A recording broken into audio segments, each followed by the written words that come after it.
you like Marc? Sorry, bro. Mine.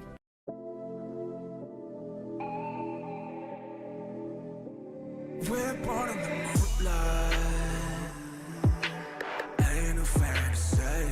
Can't breathe in the sunlight. Hello, Romas. This is Aromie here. Welcome back to Changeling. We're here with Marc. We're going to apologize for being so standoffish, because we're nice.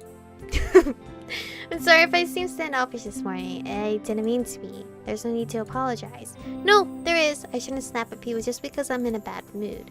Then I also apologize if I seem crankier than normal. I too had an annoying morning. Nah, it's okay. I'm used to you being pretty disparaging. He doesn't look happy about that. He stopped walking, causing me to do the same. I looked up at him curiously. A frown was creasing his brow. What? That isn't my tint, you know? What isn't?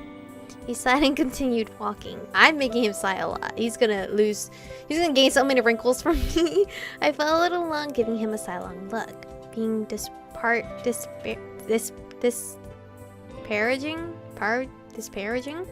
Oh, I didn't really mean it in a bad way, though. How is it possible to not mean that in a negative way? I mean, I don't know. It doesn't really bother me anymore. So, it used to bother you?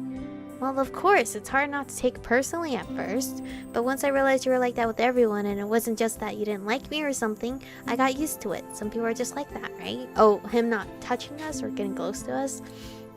I've heard, mind you, I'm not sure I believe it, but I've heard I can be a bit like that too.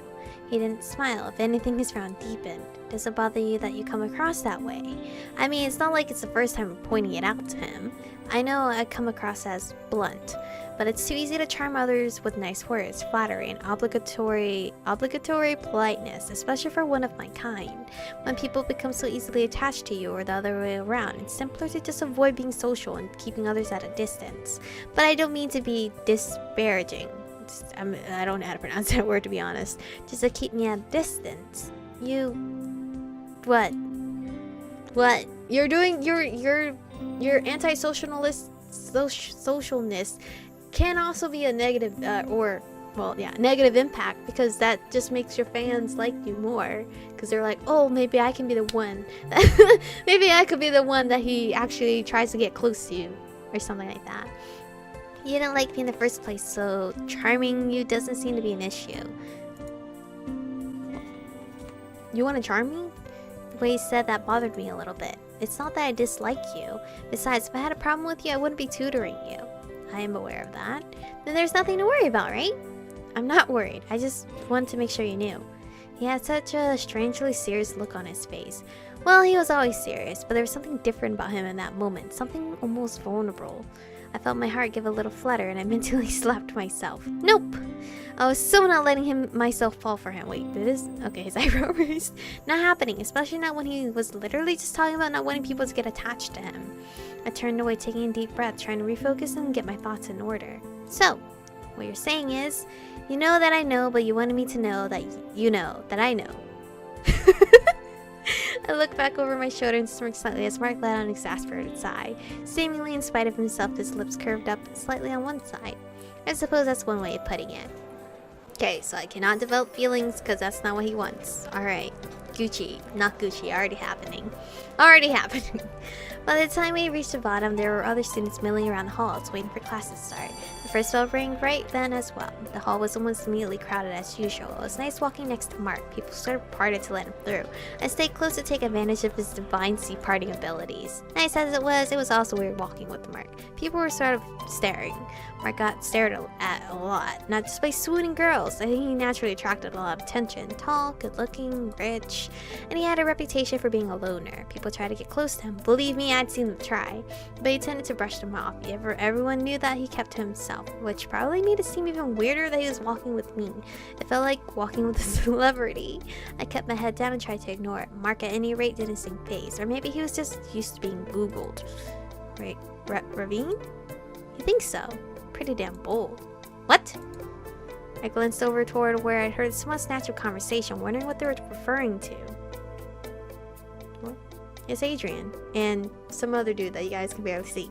To my surprise, I saw Adrian from art, standing with a small group of friends watching me and Marc. I smiled uncertainly, wondering what they'd been talking about. He didn't return his smile. He looks angry as shit. He just turned his head to speak to the boy next to him as if he didn't even see me. I didn't hear what he said this time. We're going to be late, come on. Yeah, why was he so angry at me? What did I do to you? Oh, wait, do you like Marc? Sorry bro, mine. I walked just behind him the rest of the way to literature, casting another look over my shoulder. Adrian was looking away, yet a frown on his face. I tried to push the thoughts away as I stepped into literature. I had other things to worry about, and I was probably overthinking. Again, class went by quickly, since Marc had already read 4 with William, and I was pretty familiar with it anyway. There wasn't much need to stop and discuss the meaning of the lines. By the end of class, we only had a bit left, and to my surprise, Marc had fewer sarcastic jabs and complaints than usual. I'd have to give William my sympathy since he probably had to deal with them instead. Lunch finally rolled around and I made my way down to the cafeteria. I still wanted to sort of sneak up to the club to read or something, but I figured I'd pop in for a few minutes. I'd taken the seat sitting with Danny, Elliot, and their friends. Knowing them, if I didn't show up, they'd go looking for me. Elliot was a worrier and Danny was just, well, super nice. I kept forgetting to ask Allie when she had lunch so I could start eating with her, though that was a moot point if I was going to start sneaking away to research during lunch. In any case, every time we talked these days, the conversation turned to fairies, magic, and of course my stupid brother. Speaking of him, he was off on the far side of the room, having lunch with a few people he was on friendly terms with. To be honest, I was partially relieved he was interacting with others at all. Maybe having friends would distract him from paying attention to me. As I passed him, I noticed Marc was nearby as well, heading to his table alone, as usual. He didn't typically sit with anyone else. In fact, he didn't usually eat either. I suppose that was due to his particularly dietary needs. He couldn't exactly pull out a blood bag and start slurping away at it, assuming they drink blood from blood bags. Maybe they put it in little boxes, like those juice boxes you put in kids' lunch. That's cute. I had no idea. He could say it's fruit punch. That's really dark. I was pretty it was a pretty funny mental image though. Regardless, it did make me wonder why he bothered to come to the cafeteria instead of just going to the library or something. Seemed to me like it would be easier. Maybe he's just trying to maintain a sense of normalcy. He is essentially pretending to be human after all. These days when I saw him sitting alone, I thought about offering to sit with him, but at the same time, it wasn't like he didn't know other people. Not to mention there were lots of people who wanted to get to know him. If he wanted to sit with someone, he could. He definitely didn't need me to offer out of misplaced pity, so it felt awkward. Besides, it's not like we're friends. God damn it. I kept having to remind myself of that. We only talked during class or while we were studying. That wasn't friendship. Probably. I didn't know. Interpersonal relationships were difficult. This is why you're going to end up a lonely old lady being nibbled to death by her ferrets. What the fuck are you guys doing here? Damn it. As I passed Marc, feeling a little bundle of awkward, several other students pushed past me. They're in quite a rush. It's that Adrian and Matthew. Oh, your name's Matthew? That's another name I really love, Matthew. I paused and watched them all pull up chairs at Marc's usual table, deliberately closing off any empty spaces. What are they? You guys are some bold-ass underclassmen. Marc was not even 10 feet away. He'd clearly been headed there as well. The look on his face was unreadable as always. Adrian gave Marc an unpleasant smirk as Marc approached. Sorry, there aren't any more free chairs. Whoa. Okay, Matthew, fucking rude. Marc didn't acknowledge them or even break stride. He walked past as if he hadn't planned on stopping anyway, a very typical Marc response. But I hesitated, unsure what exactly I should do, or could do, really. Marc was being bullied? Marc? By underclassmen? Our eyes met as he passed me and started to open my mouth. Don't. God damn it, Marc, but I love you. As all he said before he simply left the cafeteria. I stood there for a long moment, trying to work out what he meant. Don't what? Don't interfere. Don't say anything? Frowning. He already knows I'm dumb as shit. I'm gonna do that anyway. I glanced back at his table. Adrian was staring at me. No smirk, just a really intense stare. I looked away first. What on earth is going on there? Michiko? Who's calling for me? Hello? I sidled away from the group as Elliot. Oh, Elliot. Yes. Elliot called me over to their table, but I was still a bit bothered by what I'd seen. Why would anyone try to bully Marc? And who actually could bully him? Even if he was more of a loner, he radiated confidence. He definitely wasn't what you consider a typical bullying victim. I was still frowning as I slid into my usual seat, sandwiched between Elliot and Danny. Hey, Michiko. Hi. You're not skipping lunch again, are you?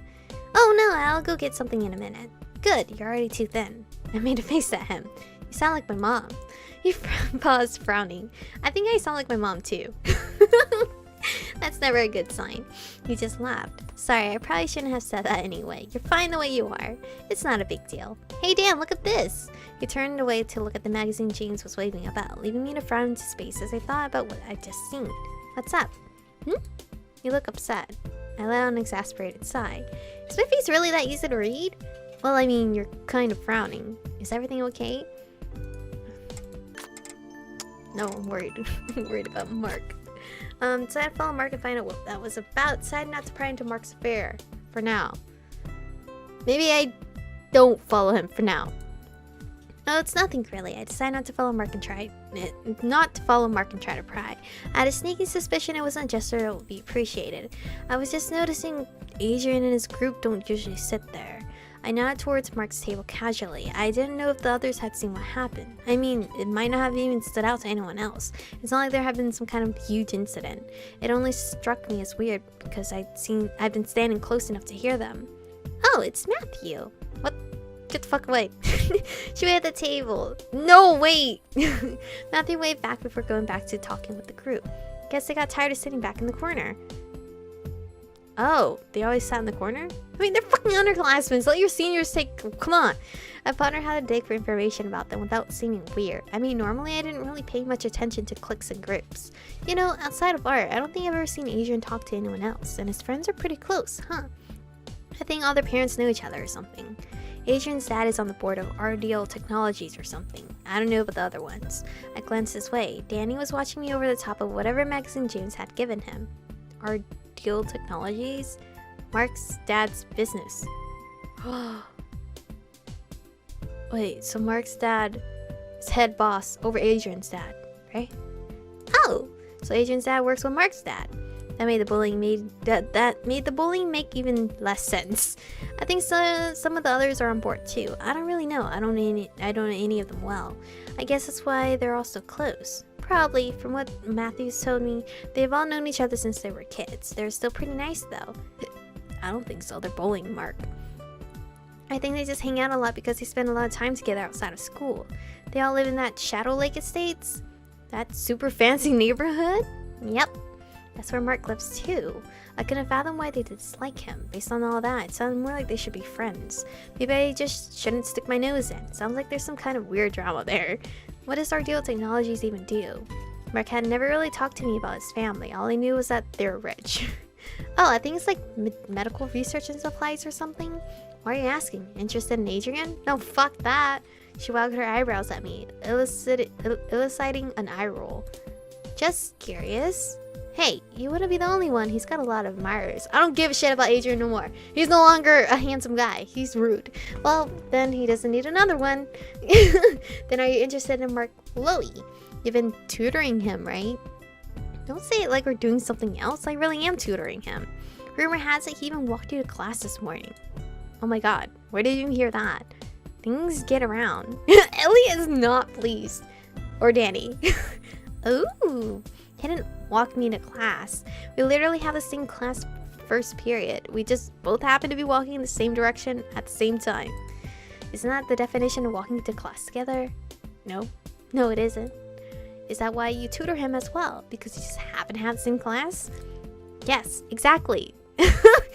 Yes, actually. That is the exact reason, isn't it? Always? I sit next to him and he really sucks at Shakespeare. Right. Ellie is so not pleased. Okay, come on, knock it off. Fine, we'll stop teasing for now. She shot me a grin as James changed the subject to the upcoming holidays, some kind of party they wanted Danny to go to. Elliot leaned closer to me and lowered his voice. RDL Technologies does a lot of really specialized research.